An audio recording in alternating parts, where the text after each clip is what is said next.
Alright people, how's it going? Welcome back to the channel. Before we get started, just want to tell you one thing. Watch the entire video. I go over a lot of things that you probably have questions about. If you skip around, you're just going to end up having questions. The purpose of this video is to help you understand the federal security clearance process. It doesn't matter if you're working for the TSA or any other agency, the process is still the same. Unless you plan on getting a job at the NSA or the CIA or something crazy, that's a whole different process. I'm not going into all that. I've already gone through 4 security investigations, so I have an understanding of how the process works. The whole purpose of a security clearance investigation is to determine if you are a liability to United States and national security. That's it. It isn't personal, it's just business. What type of security clearance do you get? It depends on the type of job that you're going for, because a lot of you are applying for Transportation Security Officer at the TSA. You will get a basic public trust clearance, and you will have an investigation every 10 years with the basic public trust clearance. You will have this clearance if you are a TSO or an LTSO, a Lead Transportation Security Officer. Anything higher than that, you have to go for a higher security clearance. How does the security clearance process get started? You have to complete a form called SF-86. It's a 136-page application. It's all done electronically. If you haven't seen the form, I put a link to it in the box below. There's different parts on the form that have to be completed. I think it's 27 different parts. If you want a video on that, tell me in the comments and I'll happily give you one. Depending on the type of job and the security clearance that you are applying for, you will probably have to do a financial disclosure form. I don't remember if I had to do one at the TSA, but all the other jobs I applied for, I did have to do one. If you're trying to figure out what goes into a financial disclosure form, everything, all of it, all of your bank accounts, all of your assets, your homes, your car, your private jet, your boat, all that stuff that you have hidden away in a safe deposit box. All of it. Oh, and guess what? If you have a spouse, you have to disclose all of their assets and finances as well. No, I'm not kidding. Once you complete your SF-86 application, this security investigator is going to call you and they will arrange a face-to-face interview. This interview takes anywhere between 2 to 8 hours. Yes, it does take that long because they will sit down and pull up your SF-86 application and they will go over everything you put in there, page by page by page, all of it. Once the investigator has your SF-86 and has completed your interview, they will take all that information and they will go verify all of it. They will talk to employers, friends, family, neighbors. If you have a dog, guess what? They'll probably try to talk to that dog if they could. Let's take a quick pause. If you are getting value from this video and it's actually answering your questions, give me a thumbs up. If it's your first time here, give me a thumbs up and hit subscribe. It's a free way to help the channel and it tells me what you find helpful and what you don't. How long is this whole process supposed to take? About 120 days. I had a reinvestigation in 2018. I found out I passed that investigation 2 weeks ago. Ain't nobody got time for that. Ain't nobody got time for that. Ain't nobody got time. Ain't nobody got time. Ain't nobody got time for that. So, anywhere between 120 days and 2.5 years. Depends on what you've got going on in your background and how long that backlog is. Okay, I've covered the basics. For this part of the video, I will talk about the parts of the application that people struggle with, as far as how much information do you have to provide. You will have to provide 10 years or starting from your 18th birthday, whichever comes first. So if you're 28 years old, it will go back to your 18th birthday.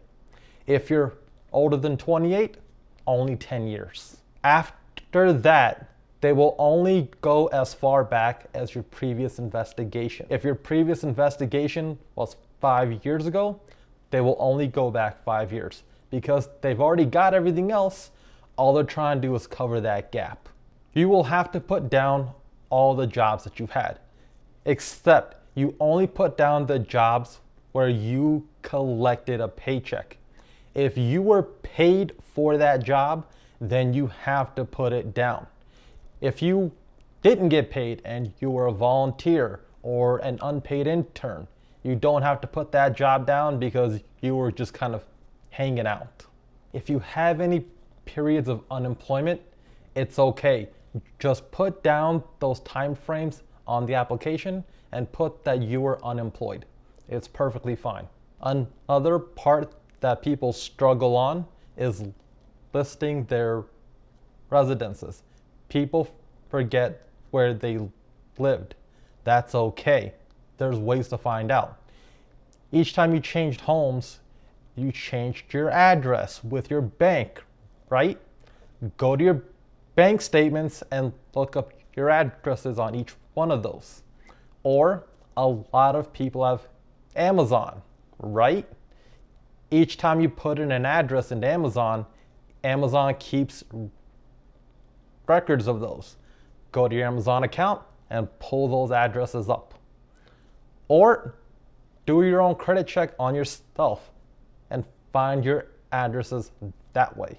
If you have the problem I did, where I was in college and I was staying on campus in the dorms, and sometimes colleges, the dorms have some irregular, awkward type addresses. That's okay. When you go to your interview, tell the investigator that address looks completely different from everything else because I was a college student and I was staying on campus. You will have to put down the organizations, clubs, and stuff that you are a part of. If it's a high school club, you know what, who cares? That's just a bunch of kids hanging out. If it's something in college or if it's a professional organization, for example, if you're part of the bar because you're an attorney, or if you're a doctor or something and you join the AMA or the National Association of Surgeons or whatever, those are professional. You have to put those down on the application.